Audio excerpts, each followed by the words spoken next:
শুরুতেই অতুল প্রসাদ সেনের একটা বক্তব্য দিয়ে শুরু করব। মোদের গরব মোদের আশা আমরি বাংলা ভাষা। আর এই ভাষা নিয়ে যাবতীয় বিষয়ের সূত্রপাত কেন বলছি আগামী 1 ঘন্টায় আপনারা জানতে পারবেন। নমস্কার, এখন ঠিক ঘড়ির কাটায় সন্ধ্যে 7টা মানে আপনারা জানেন এক কথা অঞ্জনের সঙ্গে স্পেশাল শো। আজ শুধু অঞ্জন নয়, সঙ্গে রয়েছে আমার সহকর্মী অনন্যাও।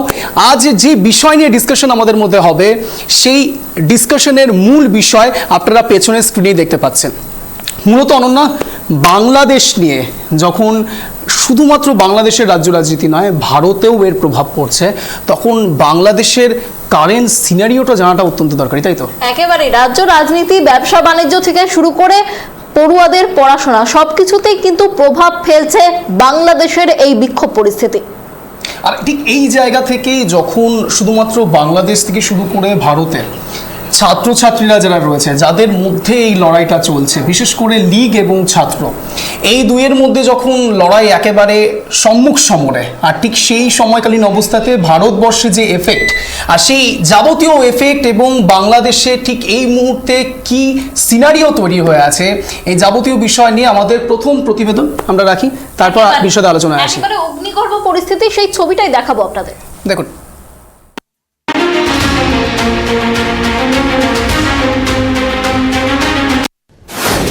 কোটা আন্দোলনকে কেন্দ্র করে অগ্নিগর্ভ বাংলাদেশ, পরিস্থিতি ক্রমেই জটিলতর হচ্ছে, বাড়ছে মৃতের সংখ্যাও।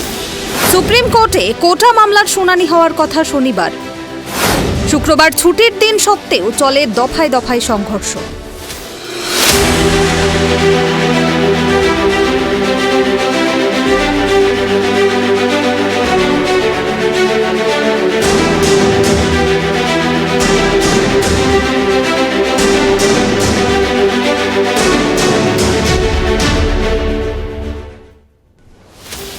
অগ্নিগর্ভ পরিস্থিতি ক্রমেই জটিলতর হচ্ছে বাংলাদেশে, বাড়ছে মৃতের সংখ্যাও। অবস্থা শান্ত হওয়ার লক্ষণ নেই। আজ শনিবার বাংলাদেশ সুপ্রিম কোর্টে কোটা মামলার শুনানি হওয়ার কথা, কিন্তু শুক্রবার ছুটির দিন সত্ত্বেও চলে দফায় দফায় সংঘর্ষ, ঝরেছে রক্ত। শনিবার ঢাকা মেট্রো স্টেশনেও আন্দোলনকারীদের আগুন লাগিয়ে দেওয়ার খবর সামনে এসেছে। আর এর মধ্যেই শুক্রবার রাতে পুরো বাংলাদেশে কারফিউ জারি করে সেনা নামিয়েছে হাসিনা সরকার। শুক্রবার ঢাকা মেট্রোপলিটন পুলিশের উপকমিশনার ফারুক হোসেন ঘোষণা করেন যে শুক্রবার দুপুর থেকেই পরবর্তী নির্দেশ ঘোষণা না হওয়া পর্যন্ত রাজধানীতে সব ধরনের সভা সমাবেশ ও মিছিল নিষিদ্ধ ঘোষণা করা হলো। এই উত্তেজনাকর অবস্থার মধ্যেই শুক্রবার আরও অন্তত 43 জনের মৃত্যু হয়েছে বলে বেসরকারি সূত্রে খবর। সব মিলিয়ে মৃতের সংখ্যা বেড়ে দাঁড়িয়েছে 105। যদিও সরকারি তরফে নির্দিষ্ট করে মৃতের সংখ্যা বলা হয়নি। শুক্রবারও বাংলাদেশ জুড়ে কমপ্লিট শাটডাউন কর্মসূচি পালন করছে বৈষম্য বিরোধী ছাত্র সংগঠন। এই আবহে আন্দোলনকারীরা শুক্রবার বিভিন্ন জায়গায় পুলিশের সঙ্গে সংঘর্ষে জড়িয়েছে। ঢাকার উত্তরা, মোহাম্মদপুর, বাড্ডা সহ বেশ কয়েকটি এলাকায় পুলিশের সঙ্গে সংঘর্ষ বেঁধেছে আন্দোলনকারী ছাত্রদের। শুক্রবার সকাল থেকেই ঢাকার রাস্তায় বিপুল সংখ্যক পুলিশ, র্যাব, বর্ডার গার্ড, বাংলাদেশের সদস্যদের দেখা যায়। কিন্তু আওয়ামী লীগের বহু নেতাকর্মীও লাঠি নিয়ে রাস্তায় নেমেছে আন্দোলন দমন করতে। পরিস্থিতির দিকে নজর রাখতে এদিন সকাল থেকে হেলিকপ্টারে টহল দেওয়া হয়। অন্যদিকে উত্তপ্ত অবস্থার জেরে বাতিল হয়েছে মৈত্রী এক্সপ্রেস। জানানো হয়েছে পরবর্তী নির্দেশ না আসা পর্যন্ত ঢাকায় কোনো ট্রেন প্রবেশ করবে না। ঢাকা থেকে কোনো ট্রেন কোথাও যাবেও না। তবে বাংলাদেশে থাকা প্রত্যেক ভারতীয় নিরাপদ রয়েছেন বলেই জানিয়েছে ভারতের বিদেশ মন্ত্রক। পরিজনদের আশ্বস্ত করে বিদেশ মন্ত্রক জানিয়েছে প্রত্যেকেই সুস্থ রয়েছেন। ভারতীয় ও ভারতীয় পড়ুয়াদের জন্য পরামর্শ বার্তা জারি করা হয়েছে ভারতীয় দূতাবাসের পক্ষ থেকে। গণপরিবহন এড়াতে ও বাইরে যতটা সম্ভব কম বেরোতে পরামর্শ দেওয়া হয়েছে। পাশাপাশি জরুরি নম্বর চালু করা হয়েছে ভারতীয়দের জন্য। ঢাকা, চট্টগ্রাম, সিলেট, রাজশাহী, খুলনার মতো জেলার জন্য আলাদা আলাদা ফোন নম্বর ও হোয়াটসঅ্যাপ নম্বর দেওয়া হয়েছে ভারতীয় দূতাবাসের তরফে। তবে বাংলাদেশের এই পরিস্থিতি নিয়ে কোনো মন্তব্য করেনি বিদেশ মন্ত্রক। বিষয়টিকে বাংলাদেশের অভ্যন্তরীণ বিষয় বলে উল্লেখ করা হয়েছে। বিদেশ মন্ত্রকের মুখপাত্র রণধীর জয়সওয়াল বলেন, বাংলাদেশে ভারতের প্রায় 8,500 ছাত্রছাত্রী রয়েছে। বিপুল সংখ্যক ছাত্রছাত্রী সেখানে মেডিকেল পড়ে। প্রত্যেকেই নিরাপদ এবং সুস্থ রয়েছেন। তারা প্রত্যেকেই ভারতীয় দূতাবাসের সঙ্গে যোগাযোগ রেখে চলেছে। আমরাও তাদের সঙ্গে নিত্য যোগাযোগ রাখছি, কোনো রকম সাহায্যের প্রয়োজন হলে প্রস্তুত। সঙ্গে তিনি এও বলেছেন যে এস জয়শঙ্কর নিজে গোটা বিষয়টির উপর নজর রাখছেন। প্রসঙ্গত, সংরক্ষণের বিরুদ্ধে প্রতিবাদে দিন কয়েক ধরেই তপ্ত বাংলাদেশ। সরকারি চাকরিতে কোটা সংস্কারের দাবিতে উত্তাল ভারতের পড়শি দেশের পথে নেমেছেন হাজার হাজার পড়ুয়া। তাদের রুখতে নামে পুলিশ প্রশাসন। আন্দোলনকারীরাও আন্দোলন থামাতে নারাজ। এদিন নরসিংদীর কারাগারে হামলা চালিয়েছে আন্দোলনকারীরা। কারাগারের কয়েকশো বন্দী পালিয়ে গিয়েছে। আন্দোলনকারীরা ওই কারাগারে আগুন ধরিয়ে দেয়। প্রসঙ্গত, শুক্রবার বিকেল 3টেই ঢাকায় জাতীয় প্রেস ক্লাবের সামনে সমাবেশ ডেকেছিল বাংলাদেশের প্রধান বিরোধী দল বিএনপি। শাসক দল আওয়ামী লীগ সমাবেশ ডেকেছিল বঙ্গবন্ধু অ্যাভিনিউতে। ঢাকা পুলিশের একটি সূত্র জানাচ্ছে, বড় ধরনের হিংসা ও প্রাণহানির আশঙ্কাতেই জমায়েতে রাশ টানার চেষ্টা করা হয়েছে। প্রধানমন্ত্রী শেখ হাসিনার সরকারও হিংসা ঠেকাতে কড়া পদক্ষেপের বার্তা দিয়েছে। ইতিমধ্যেই হিংসায় উস্কানি ঠেকাতে সাময়িকভাবে ইন্টারনেট পরিষেবা বন্ধের সিদ্ধান্ত নিয়েছে হাসিনা সরকার। সংবাদ মাধ্যমের পরিষেবা কিছুটা ফেরানো হয়েছে, তবে সরকারি টেলিভিশনের সম্প্রচার শুক্রবারও শুরু হয়নি। শুক্রবারও রাজধানী ঢাকা সহ ওই দেশের বিভিন্ন শহর বন্ধের চেহারা নিয়েছিল। হাসপাতাল এবং জরুরি পরিষেবা ছাড়া প্রায় সমস্ত বেসরকারি দপ্তর, দোকান বাজার বন্ধ। উল্লেখ্য, বাংলাদেশে এই মুহূর্তে 15,000-এর বেশি ভারতীয় রয়েছেন। তাদের মধ্যে পড়ুয়ার সংখ্যা 8,500। অশান্ত পরিস্থিতিতে তাদের নিরাপত্তা নিয়ে চিন্তা বাড়ছে নয়াদিল্লির। বিদেশ মন্ত্রকের মুখপাত্র রণধীর জয়সওয়াল বলেছেন, বাংলাদেশের বর্তমান পরিস্থিতিতে যে ভারতীয় পড়ুয়ারা আটকে রয়েছেন তাদের ফেরানো হচ্ছে। পশ্চিমবঙ্গের পাশাপাশি উত্তর পূর্ব ভারতের 4 রাজ্য অসম, মেঘালয়, ত্রিপুরা এবং মিজোরামের সঙ্গে বাংলাদেশের সীমান্ত রয়েছে। এ রাজ্যের পেট্রোপোল, চেরাবান্ধার পাশাপাশি ত্রিপুরার আখাউড়া এবং মেঘালয়ের ডাউকির সীমান্তে অভিবাসন কেন্দ্র দিয়েও ফেরানো হচ্ছে ভারতীয় পড়ুয়াদের। মেঘালয়ের মুখ্যমন্ত্রী কনরাড সাংমা শনিবার জানান, বাংলাদেশ সীমান্ত পেরিয়ে তার রাজ্যে এখনও পর্যন্ত 405 জন ভারতীয় এসেছেন। গত 24 ঘণ্টা কেন্দ্রে অনেক ভারতীয় পড়ুয়া পৌঁছেছেন। আন্দোলনের জেরে বাংলাদেশ প্রধানমন্ত্রী শেখ করেছে নামানো হয়েছে সেই ভারতীয় পড়ুয়াদের শুরু হয়েছে বলে বিবর। Tribe TV Bangla.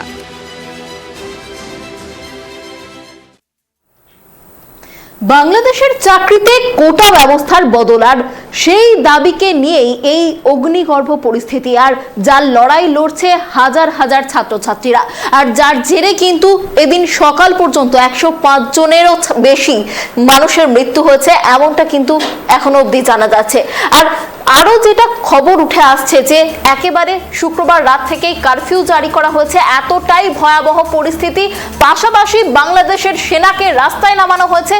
রাষ্ট্রপুঞ্জ পর্যন্ত এই যে ঘটনা, সেই ঘটনা নিয়ে মুখ খুলেছে। এতটাই ভয়াবহ পরিস্থিতি, শুধুমাত্র একটা কোটা ব্যবস্থার বদল আনতে এরকম ভয়াবহ পরিস্থিতি কেন এমনটা হলো অঞ্জন? একটা ছোট্ট দাবি কোটা ব্যবস্থার বদল, তার জন্য সারা দেশ, একটা দেশ, পুরো দেশ জ্বলছে। একেবারে এই জায়গাটা জানতে গেলে একটা পূর্ব ইতিহাস রয়েছে। শুধু কোটা সিস্টেম নয়, এর নেপথ্যে যে আসল রহস্য তা একেবারে চলে যেতে হবে আমাদের একেবারে 1500-তে, এবং তারপরে 1700 সালেও, তারপরে 1900 সালেও।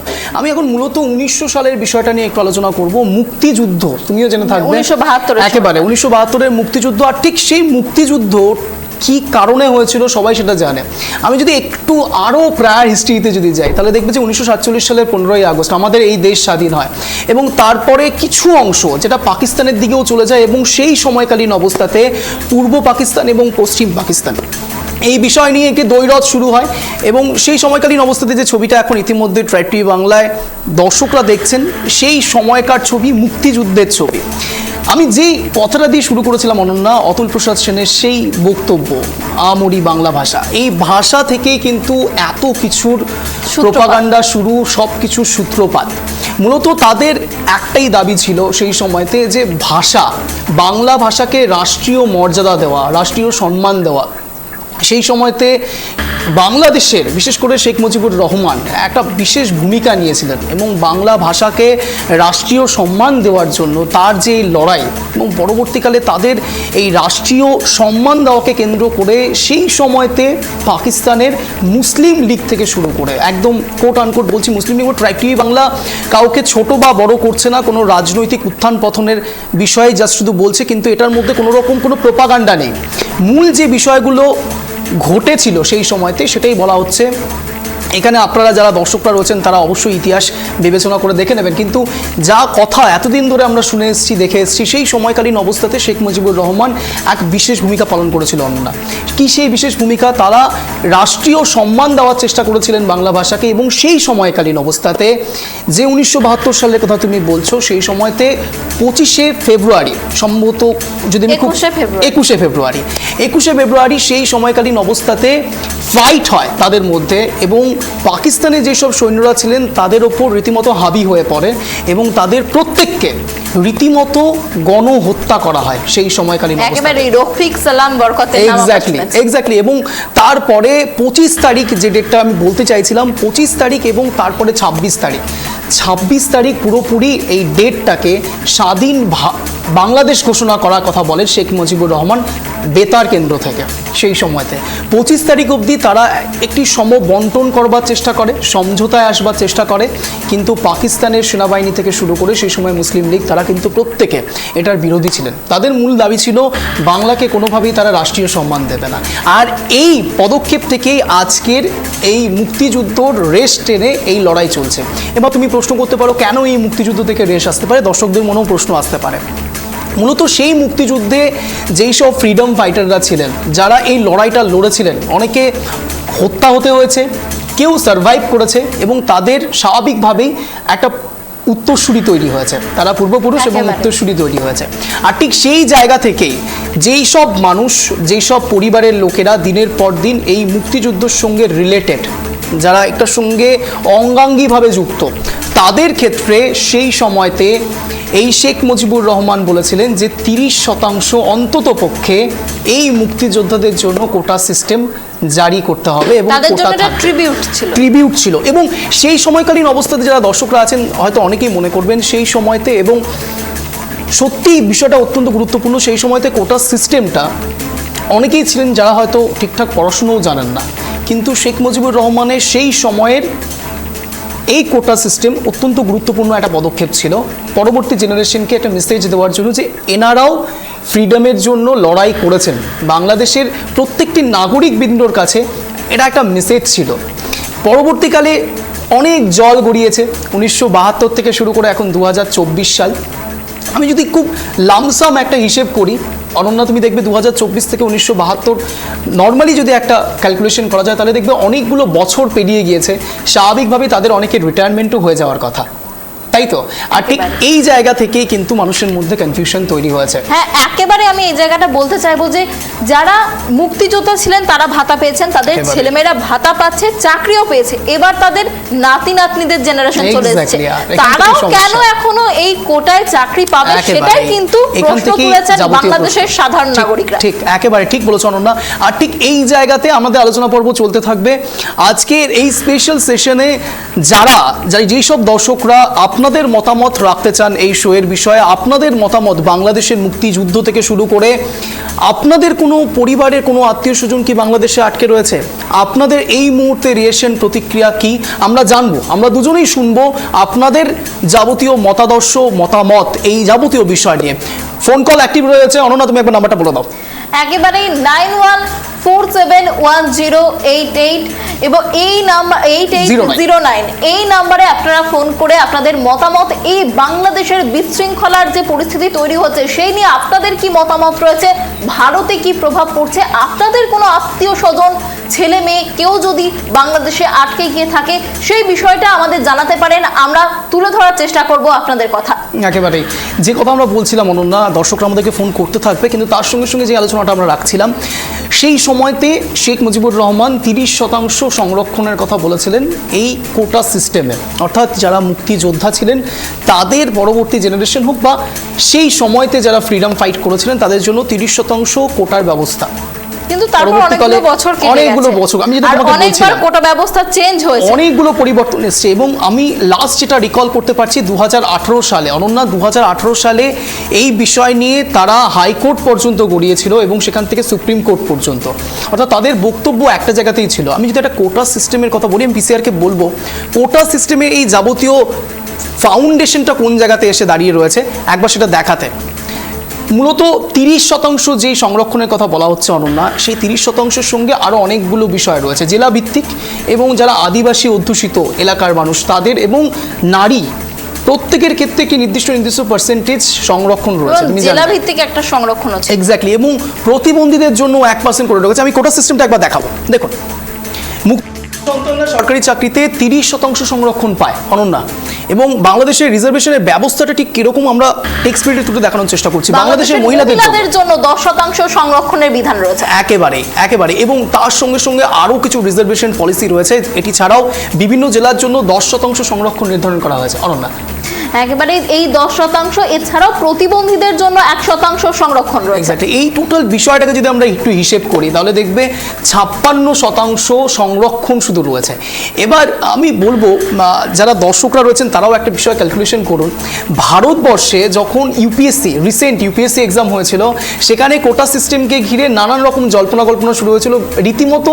তখনও মানুষ ভারতবর্ষে এতটা কোটা সিস্টেমে হার্ড অ্যান্ড ফাস্ট রুল নেই, তা সত্ত্বেও মানুষ নেমে পড়েছিল লড়াইতে। তাহলে এবার ভেবে দেখো অনন্যা, বাংলাদেশে যে কোনো গভর্নমেন্ট এক্সামের ক্ষেত্রে 56% সংরক্ষণ আগে থেকেই হয়ে থাকছে।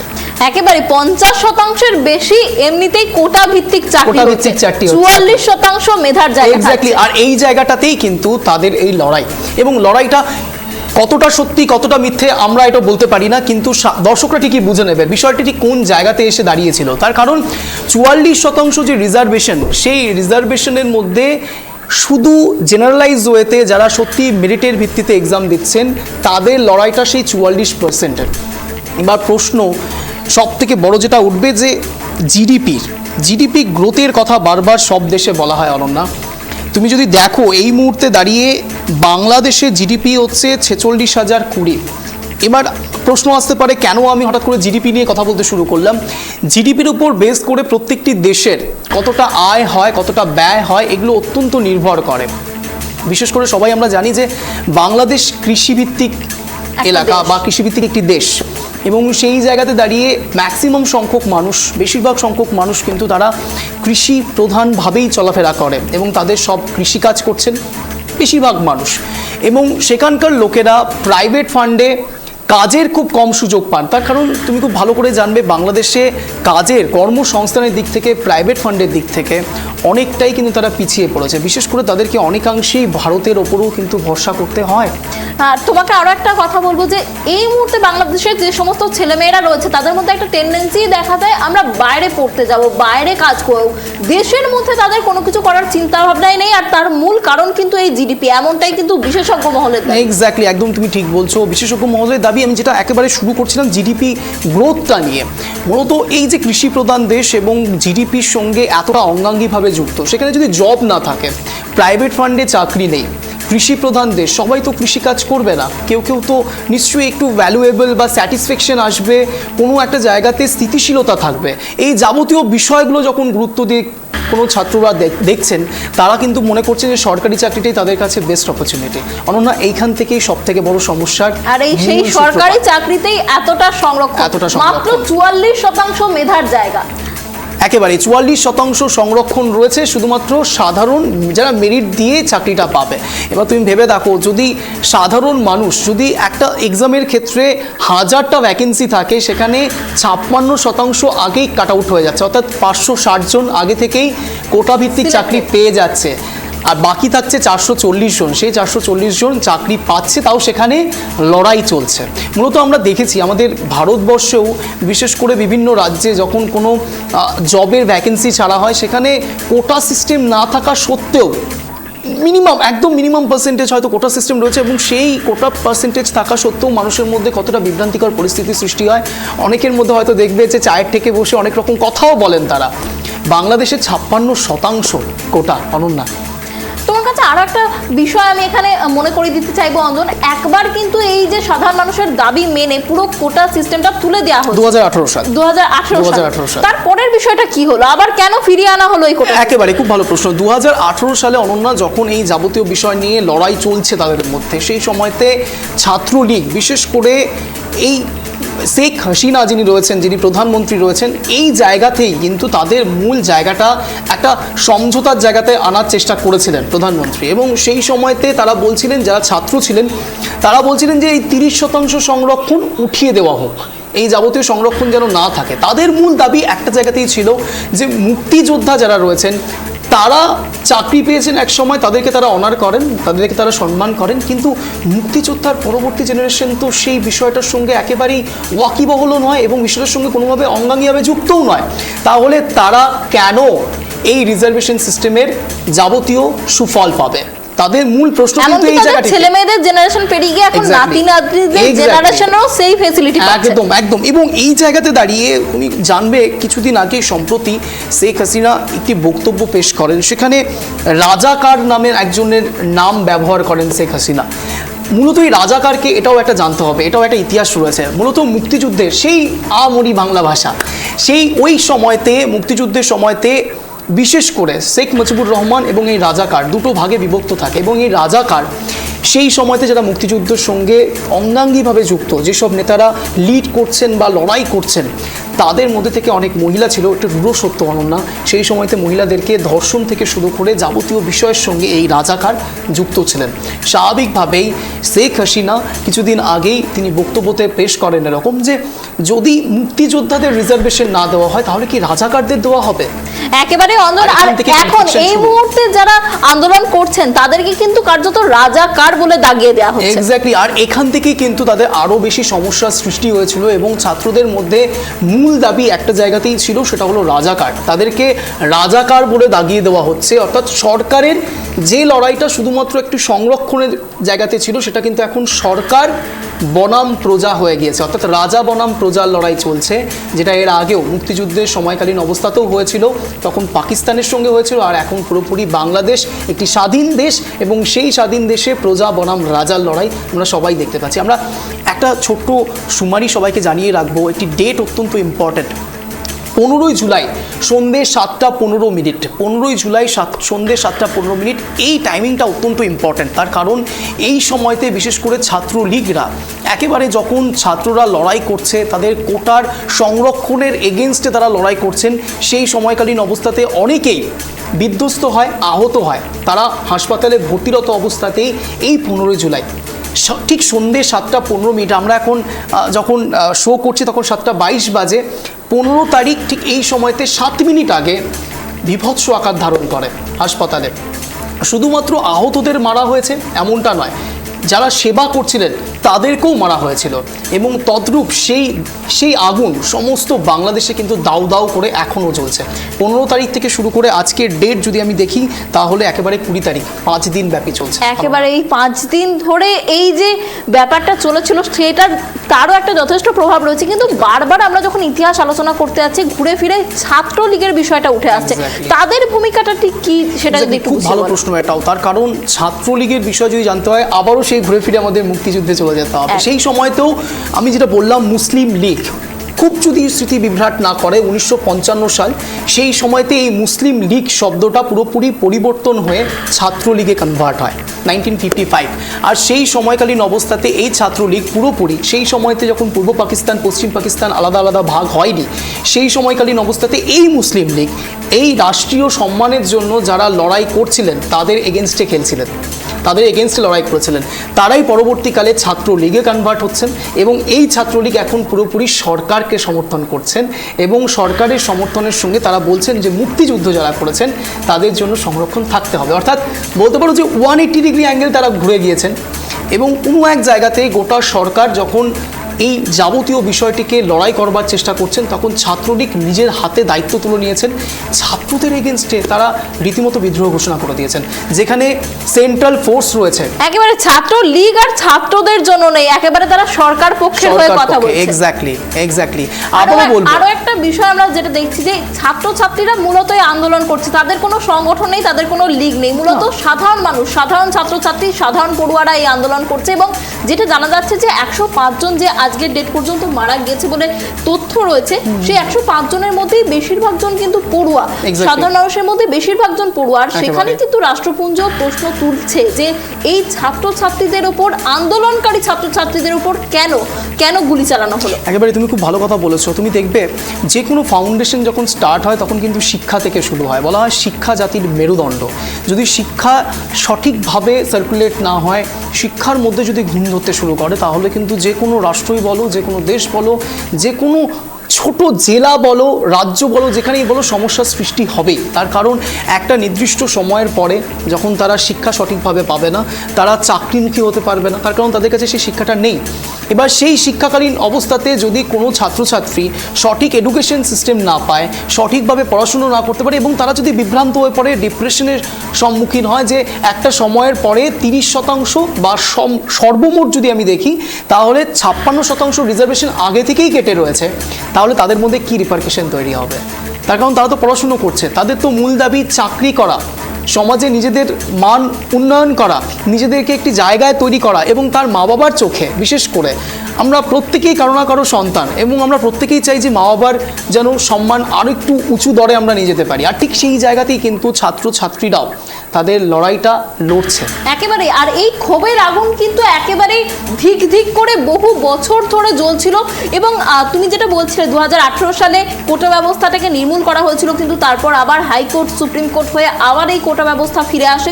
কিন্তু আবার যেই নতুন করে এই আন্দোলনের আন্দোলনের আগুন যে গোটা বাংলাদেশ জুড়ে ছড়িয়ে পড়লো, সেটা ঠিক কি থেকে সূত্রপাতটা হলো? একেবারে ওই একই বিষয়, কোটা সিস্টেম থেকে সবটা সূত্রপাত, এবং তাদের মূল দাবি ওই সেই 30%। তারা কিন্তু একবারও এটা বলছে না যে তারা কেন প্রতিবন্ধীদের 1% দেওয়া হচ্ছে, কেন মহিলাদের সংরক্ষণ দেওয়া হচ্ছে, একবারও বলছে না। তাদের মূল দাবি, আমি আবারও বলছি, একটা ডিসক্লেমার দিয়ে রাখবো, ট্রাইব টিভি বাংলা কোনোভাবেই কাউকে সমর্থন বা বিরোধিতা করছে না, যেটা ফ্যাক্ট সেটাই এখানে তুলে ধরার আমরা চেষ্টা করছি। মূলত তাদের দাবি একটাই, 30% রিজার্ভেশন। অর্থাৎ মুক্তিযোদ্ধা যারা ছিলেন তাদের তো জেনারেশন পেরিয়ে গিয়েছে, তাদের মধ্যে তো অনেকেই রিটায়ার। এবার যারা রিটায়ার করে গিয়েছেন, তাদের পরবর্তী জেনারেশন কেন সেই চাকরিটা পাচ্ছে? তাদের পরবর্তী জেনারেশন ভাতা পাচ্ছে, তাদের পরবর্তী জেনারেশন চাকরি পেয়েছে, তাদের ছেলেমেয়েরা চাকরি পেয়েছে, তারা সরকারি পেনশন পাচ্ছে, কিন্তু তারপরে তাদের নাতিপুতি, নাতিনাতনিরা কেন চাকরি পাবে, এটা নিয়েই কিন্তু বাংলাদেশের পড়ুয়াদের লড়াই, বাংলাদেশের ছাত্রছাত্রী থেকে শুরু করে সাধারণ মানুষের লড়াই। একদম। আর এরকমই আমাদের ডিসকাশন চলতে থাকবে, আলোচনা পর্ব চলতে থাকবে। দর্শকদের উদ্দেশ্যে আরও একবার নাম্বারটা বলবো, 9147188009। এই নম্বরে আপনারা যোগাযোগ করতে পারেন, আমার এবং অনন্যার সঙ্গে কথা বলতে পারেন, আপনাদের মতামত জানাতে পারেন। কিন্তু সময় এখন একটা ছোট্ট বিরতির, ফিরছি বিরতির পর কোথাও যাবেন না, দেখতে থাকুন একসঙ্গে এই বিষয় নিয়ে আলোচনা পর্ব আমাদের চলতে থাকবে, দেখতে থাকুন ট্রাইব টিভি বাংলা।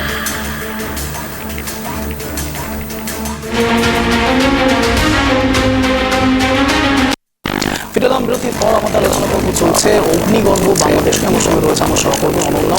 মূলত যে বিষয় নিয়ে আমরা আলোচনা করছিলাম অনন্যা, যে এই বাংলাদেশে এতটা অগ্নিগর্ভ সিচুয়েশন কেন এলো, আমাদের গতকাল একটা বিষয় আমরা জানতে পেরেছিলাম, সেই আমরা জানতে পেরেছি।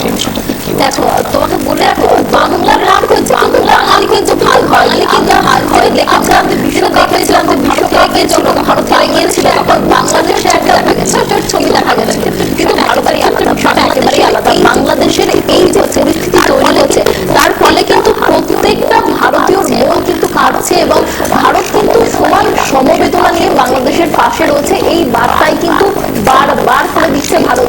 আর সেই ছবি আমরা কলকাতাতে দেখতে পেয়েছি গতকাল, সেখানে নাগরিক সমাজের প্রতিনিধিরা কিন্তু রীতিমতো কলকাতার রাজপথে নেমে বিক্ষোভ দেখিয়েছে, এমনকি নিরাপত্তার কারণে পুলিশ তাদের ব্যারিকেড দিয়ে আটকানোর চেষ্টা করেছিল।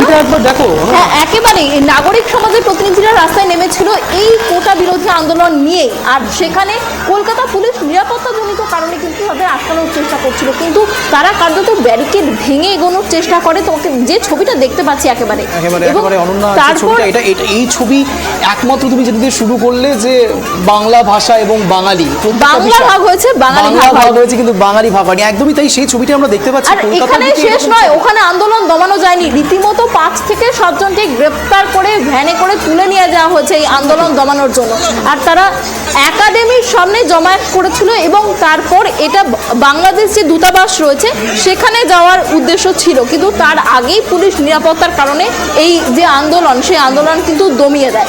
আর বাংলাদেশের কোটা বিরোধী আন্দোলন কলকাতার রাজপথে, ভাবতে পারছো যে ওটাই যোগসূত্রটা ভাবছি ঠিক যে- কোথায় বাঙালির? ওই একেবারে তুমি যেটা বলছো যোগসূত্র, এবং সব থেকে বড় কথা হলো যে বলা হয় না যে বাঙালি এবং এই সমস্ত জাতিরা বিভিন্ন জায়গাতে ছড়িয়ে ছিটিয়ে রয়েছে, এবং বাংলাদেশের পটচিত্র এখানে দেখা যাচ্ছে। যে ছবিটা আমরা দেখাচ্ছি একেবারে আন্দোলনমুখী হয়ে রয়েছেন সাধারণ মানুষ, হয়তো এরা অনন্য প্রবাসী বাঙালি নাকি? প্রবাসী বাঙালি নয়, কলকাতার নাগরিক সমাজ, কলকাতার নাগরিক সমাজ। আচ্ছা, তারা ডাইরেক্টলি এরকম ভাবে আন্দোলন করছেন, বাংলাদেশে সেরকম হওয়া যাতে বাংলাদেশের পড়ুয়ারা যাতে ন্যায় পায়, বাংলাদেশের সাধারণ মানুষ যাতে ন্যায় পায়, সেই কারণেই কিন্তু পথে নেমেছে নাগরিক সমাজ। সেই ছবিটা আপনারা দেখতে পাচ্ছেন, এটা গতকাল কলকাতার ছবি। বাংলাদেশের একবার এই বিষয়টা একটু মানে যারা দেখছে দর্শক আমাদের জন্য, তারা একটু দেখুক, কিছুক্ষণ দেখুক, একবার ছবিটা আপনারা দেখুন যে ঠিক এটা কি কলকাতার ছবি, সিচুয়েশন কলকাতার তৈরি হয়েছিল, রাজপথের ছবি, আর কলকাতার রাজপথের ছবি বাংলাদেশের দেখাচ্ছি আমরা। ঘটনার প্রতিবাদ। একেবারে দেখুন ছবিটা, একবার দেখুন ছবিটা, দেখলে আপনারা বুঝতে পারবেন যে যা বলছে অরণ্যা, একেবারে বাঙালি সমাজ এই যাবতীয় বিষয় একেবারে যখন শুধুমাত্র বাংলাদেশের মধ্যে সীমাবদ্ধ না থেকে কলকাতার রাজপথে নেমে আসে, তখন কি সিনারিও তৈরি হয় সেটাই আমরা দেখাচ্ছি এই মুহূর্তে। অত্যন্ত দুঃখজনক অরণ্যা, তার কারণ পুলিশ দিয়ে এই আন্দোলন দমাতে হয়েছে, এতটাই তীব্রতা ছিল আন্দোলনে। সাংঘাতিক সেই ছবি আপনাদের সামনে এই মুহূর্তে রাখছি। আরও একটা বিষয় যেটা আমরা আলোচনা করছি, তার সঙ্গে সঙ্গে আপনাদের জন্য কল নাও অ্যাক্টিভ রয়েছে। আরও একবার আপনাদের জন্য বলবো 8967507999 এই নম্বরে আপনারা যোগাযোগ করতে পারেন। নম্বর কিছুক্ষণের জন্য একটু পরিবর্তন হয়েছে আমাদের, আপনারা এই নম্বরে যোগাযোগ করুন। এই নম্বরে যোগাযোগ করে আমার এবং অন্যান্যর সঙ্গে কথা বলুন।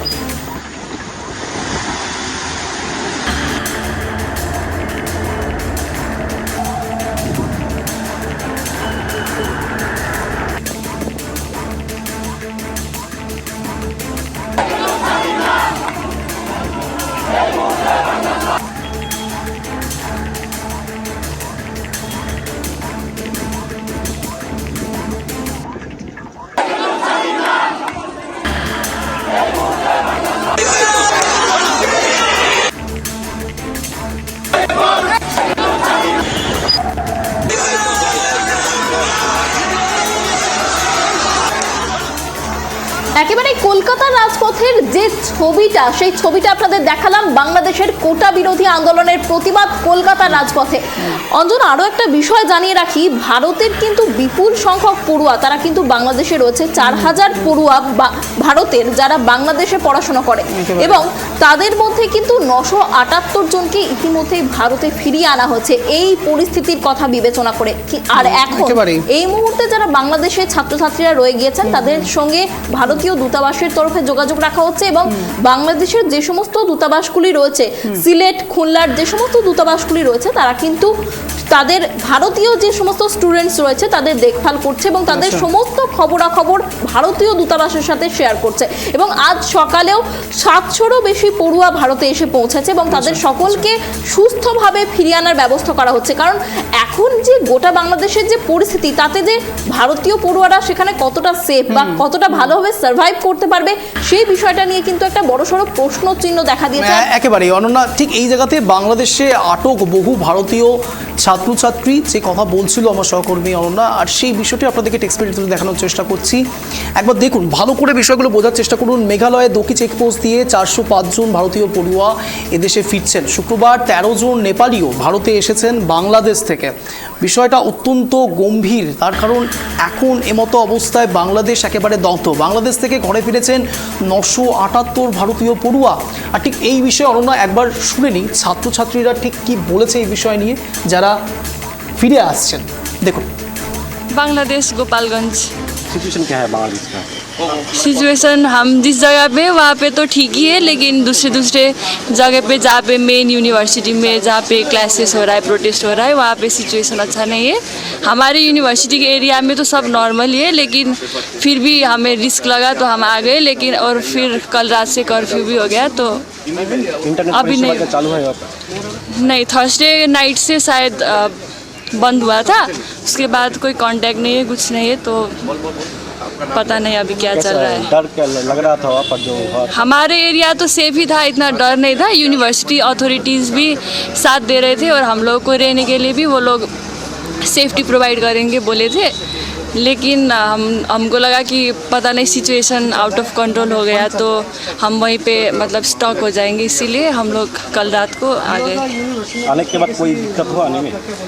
रास्ते में कोई लोकल्स ने ऐसे रास्ता रोक के रखे थे, उन लोगों ने कुछ टाका मांगा जाने के लिए, तो थोड़ा बहुत पैसे उन लोगों को दे के फिर हम लोग आ गए। रास्ते में हम लोगों ने हाईवे मैक्सिमम अवॉइड किया था, जो बाईपास रोड है, जो शॉर्टकट है, ऐसे रोड से आए थे। हम लोगों ने रिजर्व किया था हाइस, 10 लोग आए थे साथ में, नेपलीज सब एक साथ, तो इतना प्रॉब्लम नहीं हुआ। जो कई जगह पे कुछ आगजनी ऐसा कुछ भी हो रहा था, लेकिन हमको इतना कुछ भी प्रॉब्लम नहीं हुआ।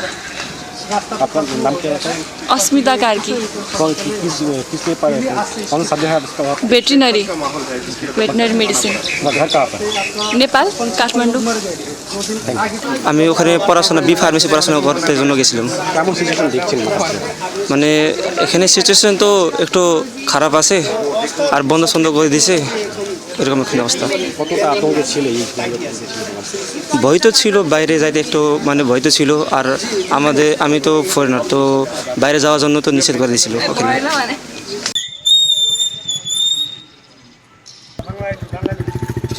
অনন্যা, অঞ্জন, যে ভারতীয়রা পড়তে গেছিল বাংলাদেশে তারা ভারতে ফিরেছে।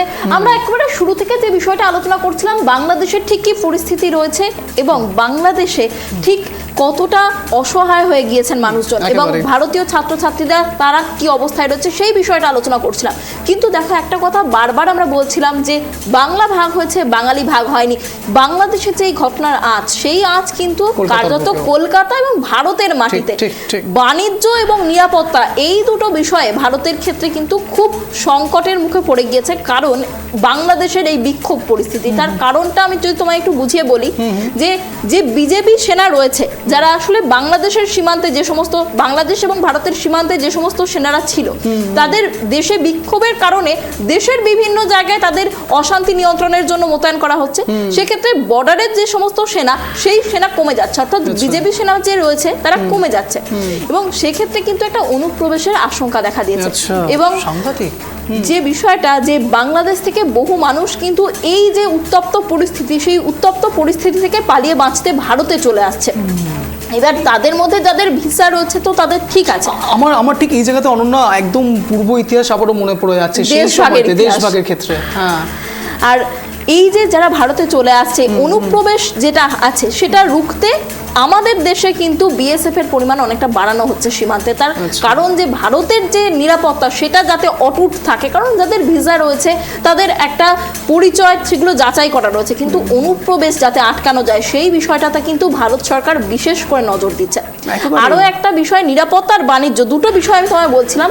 বাণিজ্য, পেট্রাপোল সীমান্ত দিয়ে ভারতের সাথে বাংলাদেশের যে বাণিজ্য, সেখানে কিন্তু আজ সকাল থেকে রপ্তানি একেবারে বন্ধ রয়েছে। না, ইনফ্যাক্ট আমি শুনছিলাম অনন্যা যে ভারত থেকে বাংলাদেশের ট্রেনের যে পরিষেবা সেটাও কোনো একটা জায়গাতে বন্ধ করে দেওয়া হচ্ছে। ঢাকা অবধি লাস্ট বোধহয় যেতে পারবে, তারপর মেইন রুটে ঢাকার পরে যাওয়ার যে একেবারে, কারণ কারফিউ যেহেতু জারি রয়েছে সেই কারণেই কিন্তু এই সমস্ত ব্যবস্থাগুলো বন্ধ করে দেওয়া হচ্ছে।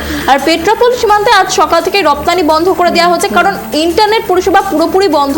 সেক্ষেত্রে রপ্তানির ক্ষেত্রে কাঁচা মাল যদি পাঠানো হয়, রপ্তানির ক্ষেত্রে কাঁচা মাল যখনই পাঠানো হবে, সেক্ষেত্রে যদি ফোনে বা ইন্টারনেটের মাধ্যমে যোগাযোগ না করা যায়, সেক্ষেত্রে কাঁচা মাল নষ্ট হয়ে যাওয়ার একটা আশঙ্কা রয়েছে। আর সেখানেই কিন্তু বলা হচ্ছে যে এই যে রপ্তানি সেটা কিন্তু আপাতত বন্ধ থাকবে যতদিন না পরিস্থিতি নিয়ন্ত্রণে আসছে।